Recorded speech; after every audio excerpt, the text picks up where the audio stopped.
ఇప్పుడు ఒక మాట చెప్తాను. అసలు కన్నగిరి నియోజకవర్గం ఒకసారి తీసుకుంటే సుమారుగా 35,000 మంది వలసలు వెళ్తారు. 35,000 మంది ఒక నియోజకవర్గం నుంచి. అది నేను పాదయాత్రలో గమనించాను. అందరూ మాట్లాడుకున్నాం. దానికి ఫుల్ స్టాప్ పెట్టాలి అన్న లక్ష్యంతో సిబిజీ ప్రాజెక్ట్ ఒప్పందం కుదిరిన వెంటనే నేను గొట్పాటి రవాణా మాట్లాడి ఫస్ట్ ప్రాజెక్ట్ ప్రకాశం జిల్లాలో చేయాలి. అది ఫస్ట్ మేము ఫిలాసాఫికల్గా అనుకున్నాం. ఎందుకంటే ఆయన ఆ జిల్లా నుంచి వచ్చాడు, కానీ మన జిల్లాలో చేయాలి నెంబర్ 1. దాంతో ఇద్దరం ఆడుకుంటే ఆయన అద్దంకి కావాలని కోరలా. ఇద్దరం ఆడుకుని కన్నగిరిలో ఈ సమస్య ఉంది, ప్రత్యేకంగా కన్నగిరిని మనం ఆదుకుందాం అని చెప్పి ఫస్ట్ ప్రాజెక్ట్. హెలికాప్టర్లో నేను వచ్చినప్పుడు ప్రసాద్ గారితో మాట్లాడి ఆయన ఏమన్నా మంచిది ఒక ప్రాజెక్ట్ వచ్చింది, ఇంకా భూమి వస్తే మిగతా చేద్దాం అంటే ల్యాండ్ అయిన వెంటనే నేను ఉగ్ర నరసింహారెడ్డి గారిని అడిగా, అన్న మీరు ఎన్ని వేల ఎకరాలు చౌడు భూమి మీరు ఐడెంటిఫై చేసి వీళ్ళు కౌలు కింద ఇవ్వగలుగుతారు, ఎందుకంటే వాళ్ళు నేపియర్ గ్రాస్ చేస్తానంటే 50,000 ఎకరాలు నేను చేస్తాను అంటే 50 ప్రాజెక్టులు వస్తాయి. 50 ప్రాజెక్టులు ఒకే లొకేషన్. దానివల్ల రూపురేఖలు మారండి. రెండోది వాళ్ళు తయారు చేసి ఎరువు తీసుకెళ్ళి మళ్ళీ అదే భూమిలో వాడుతున్నారు. సో న్యూట్రిషన్ కూడా భూమిలో బాగా విపరీతం పెరుగుతుంది, న్యూట్రియన్స్ బాగా పెరుగుతుంది, ఆ అడ్వాంటేజ్ వచ్చేస్తుంది. అది నేను ప్రాజెక్ట్ చేస్తే వాళ్ళు ఎట్లా తయారంటే ఈ ప్రాజెక్టు వాళ్ళు బొబ్బులు వస్తాయి, ఈ ప్రాజెక్టులో అది వస్తున్నాయి. అరే మళ్ళీ ఇంట్లో గ్యాస్ సిలిండర్ వాడుతున్నారు కదా రేపు రోజు బొబ్బులు వచ్చిన వాళ్ళకి గ్యాస్ సిలిండర్ వాడితే. అంటే చూడండి, ఉద్యోగాలు ఉపాధి కల్పించాలి. ఒక పక్కన వాళ్ళే మాడతారు, ఇంకో పక్కన వచ్చే ప్రాజెక్టులు రాకుండా దుష్ప్రచారం చేయాలి, వాళ్ళు ప్రయత్నిస్తారు. దొంది వైఖరి, దానికి ఫుల్ స్టాప్ పెడతాను. సో మీరు ఇట్లా కానీ దుష్ప్రచారం చేసి ప్రాజెక్టులు అడ్డుపడితే నేను వదిలిపెట్టినాను. పాప ఒకటి గుండెపోటు వచ్చి ఇంకోటి చేరు కొట్టుకున్నాడు కదా రెడ్ బుక్ దెబ్బకి. అవుతాయి ఇవన్నీ.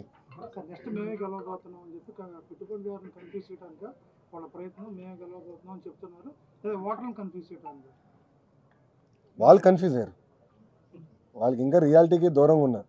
అరే సొంత కార్యకర్తలనే కలవాడండి, వాళ్ళు నాకు లెక్చర్లు బిక్పెట్టారు. వాళ్ళ సొంత కార్యకర్తలు కలిసడానికి టైం లేదండి. అధికారంలో ఉన్నప్పుడు టైం ఉండదు, ప్రతిపక్షంలో ఉన్నప్పుడు ఆయన బిజీ. ఆయన ఎప్పుడు ఆయన సొంత కార్యకర్తలను కలవాడు సార్. ఆయన సొంత నియోజకవర్గం వెళ్తేనే సరిగ్గా కలవాడు ఆయన. ఇంకా ఆయన మాట్లాడడానికి ఏముంది? ఎక్కడ చేశాడండి, ఎన్నిసార్లు చేశాడండి? మళ్ళీ అది మొదలు పెట్టారని మీరు ఎట్లా ఇస్తారు బ్లాంకెట్ స్టేట్మెంట్? ఎన్ని రోజులు చేశాడు? ఓపిక ఎక్కడుంది ఆయన కూర్చొని అందరూ కనుక్కొని సమస్యలు పరిష్కరించడానికి? నిజంగానే అంత ఓపిక ఉంటే ఎందుకు ఇక్కడ మంగళగిరి నియోజకవర్గంలో ఆయన సమస్య పరిష్కరించలా? 5 సంవత్సరాలు ముఖ్యమంత్రిగా ఉన్నారు కదా, ఎందుకు చేయలేదు ఆయన? ఆయన ఇంటి కోసం పేదలు తీస్తాడు. ఆ రోడ్ విస్తరణ పెద్ద రోడ్ వేసుకున్నాక పేదల ఇల్లు అంతా కొట్టేశాడు కదా, నైట్ కొట్టేశాడు. మళ్ళీ అలాంటి ప్రభుత్వం మాది కాదు. ప్రజాప్రభుత్వం, పేదలకు అండగా నిలబడే ప్రభుత్వం ఎన్డీ ప్రభుత్వం.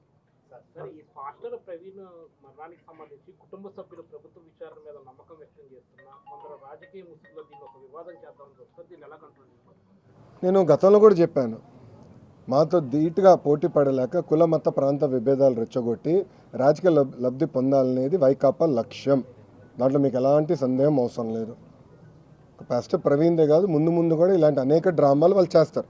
ప్రజలందరూ అప్రమత్తంగా ఉండాలి. అనేక డ్రామాలు చేస్తారు. ఇప్పుడు ప్రభుత్వం ప్రతి ఇష్యూని సీరియస్గా తీసుకుంటుంది, దర్యాప్తు చేస్తుంది. ఒకవేళ ఎవరైనా తప్పు చేస్తే వాళ్ళు వదిలిపెట్టే ప్రసక్తి ఉండదు ఈ ప్రభుత్వంలో. ఎవరైనా ఉన్నాయి, టీడీపీ వాళ్ళు అవ్వచ్చు, వైకాపా వాళ్ళు అవ్వచ్చు, జనసేన వాళ్ళు అవ్వచ్చు, బీజేపీ వాళ్ళు అవ్వచ్చు, ఎవరిని అవ్వచ్చు. ఎవరిని వదిలిపెట్టదు, తప్పు చేస్తున్న మటుకు ఎవరిని వదిలిపెట్టదు ఈ ప్రభుత్వం. అది చాలా క్లారిటీగా లా అండ్ ఆర్డర్ విషయంలో గౌరవ ముఖ్యమంత్రి గారు చాలా క్లియర్గా ఉంది. అవునండి, ఎందుకు పని చేయకూడదండి? ఎందుకు పని చేయదండి? రెడ్ బుక్లో ఏముంది? ఎవరైతే చట్టాన్ని ఉల్లంఘించి ప్రజల్ని కార్యకర్తలను ఇబ్బంది పెట్టారో వాళ్ళని వదిలిపెట్టను అన్నాను. అంటే వాళ్ళు చట్టాలు ఉల్లంఘించినట్టే కదా. చట్టాలు ఉల్లంఘించిన వాళ్ళపైన యాక్షన్ తీసుకుంటాం, అదే రెడ్ బుక్. యాక్షన్ తీసుకుంటాం, దాంట్లో ఎలాంటి డౌట్ లేదు. ఇది రాజారెడ్డి రాజ్యాంగం కాదండి. గేట్లకి తాళు కడతాం, ఏం తప్పు చేయనడు పైన దొంగ కేసులు పెడతాం. అలా ఎప్పుడు చేయలేదు. ఈరోజు జగన్మోహన్ రెడ్డి గారు ఫ్రీగా తిరగట్లేదు, Z+ సెక్యూరిటీ ఉందండి. అరే పవన్ అన్న కన్నా ఎక్కువ సెక్యూరిటీ ఉంది ఆయనకి, భలే ఉన్నారు.